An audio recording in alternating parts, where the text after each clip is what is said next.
Stetson believed that if people heard the stories of people that at the time the society did not value as they should have, that the greater culture, the whole of America, would appreciate the strength and the humor and the wisdom of African Americans.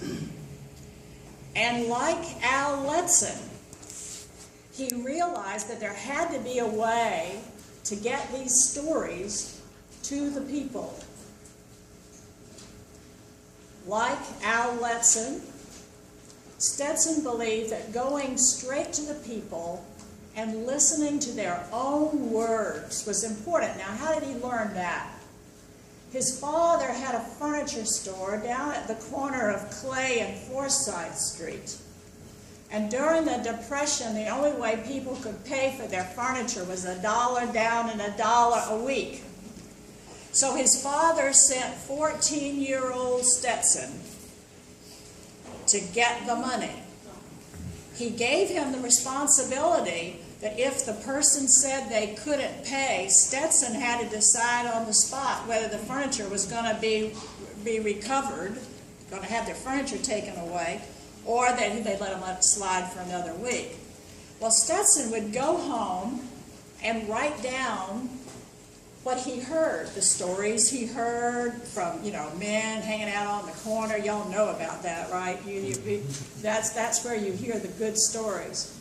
There was even one time that Stetson dated a cracker girl so he could run home and write down what she said. So by the time Stetson came to work for the Federal Writers Project here in Jacksonville, down there at the Dial-Up Church building at the base of the Main Street Bridge, he had had a lot of practice listening to and writing down the stories. And of course, the Depression was such a time for suffering. It was not lost on Stetson as he went into La Villa and Durkeeville that African American folks were suffering more through this horrible period in our nation's history than other people were.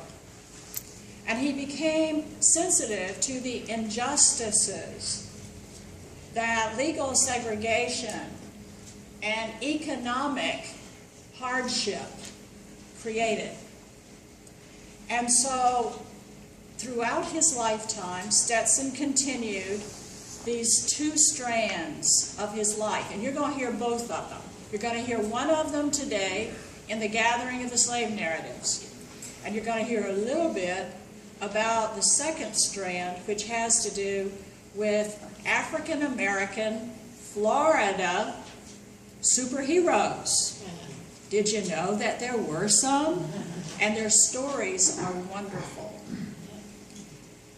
In the last 3.5 years since Stetson died, there have been many times that I have said, oh, I wish he could have lived to this day. But this tops it. To hear the words that he wrote down from the wisdom of folks who may have been your grandparents and your great-grandparents, to hear these words coming from these voices would be meaningful to him beyond description.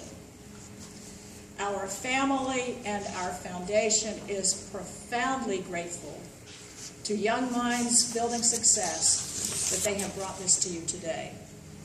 So come back and see the superheroes.